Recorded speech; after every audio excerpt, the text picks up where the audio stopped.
All my fellow Freis guys out there. Laurel Freis here to touch base on a subject that seems to be coming up more and more in the real estate world. Everyone knows that if you want to sell your property with a realtor, you must sign a contract, and that realtor is the only agent that is allowed to assist you in selling your property and represent you in the sale of your home. And previously, as a buyer, you could choose to work with just one agent, many agents, or no agents at all. And this may create havoc for all of the agents that were involved, but that wasn't really something that the buyer was really involved in. For the past few years, government legislation has made it law that all buyers must be under contract as well, just the same way that sellers are, if that buyer chooses to work with a realtor. So it's just like sellers. You sign a contract and you work with just that one agent. And this was not something that agents cooked up. This was something that the Security Commission and government bodies, the Real Estate Brokers Act. So it wasn't something that we just decided to do to make life difficult for buyers. And as agents, we cannot show you a home without discussing agency with you. If you want to see a home, we must ask you for identification, and we must discuss whether you are under contract with another realtor. And if you are, we can't work with you. We can't show you that other house, no matter how much you want to see it. You must use the agent you are under contract with. You must use that agent to write any offers with you, and that's the only agent that you can work with. But recent events even trump the legalities that I've just discussed with you. Recently, in Montreal, a realtor was beaten, sexually assaulted, and robbed by a so-called buyer as she showed him the property. She did not know this man, and she did not see any ID. Years ago, I was contacted by a man here in Winnipeg who wanted to see many vacant properties. I did not know him. I did not ID him.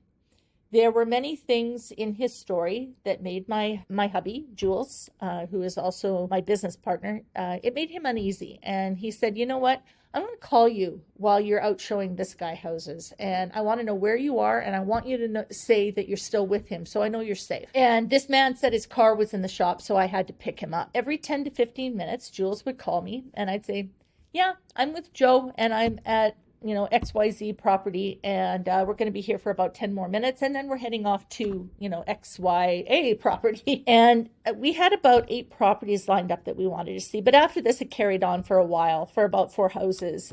Joe said that he wanted to return home and that he wasn't interested in looking at any more properties. But he did ask me to come up to his house with him, which I did not do. A few days later, we were alerted to the fact that another agent had been out showing Joe properties. She had been assaulted. She was lucky to escape with her life. I firmly believe that the constant phone calls from Jules, and with me identifying whom I was with and where I was, made Joe decide that I wasn't worth the risk, and that's why nothing happened to me. And he decided to go on and try this with someone else. These events have made it even more important for realtors to ID buyers. We usually take buyers into homes alone, usually in the evenings when it's dark, and usually when the homeowners are away. We are a perfect target for those who wish to rob or do worse to an unsuspecting agent.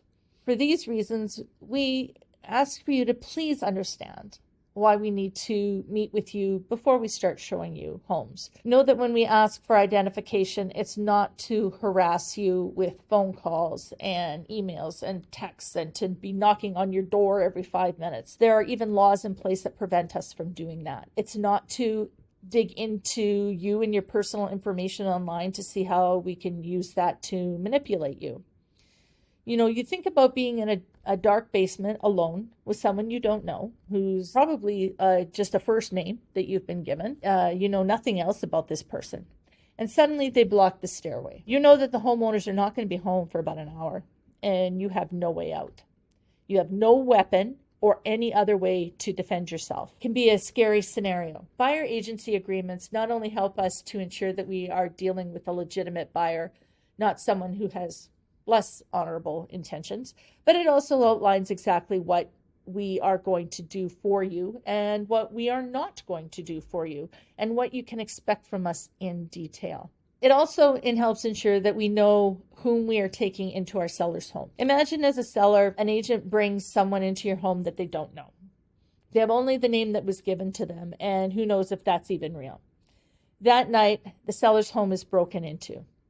Is it the person that we brought in who got a perfect scope of the property and knows exactly where all your valuables are? Who knows? But is that a risk that you really want to take? I wouldn't want to.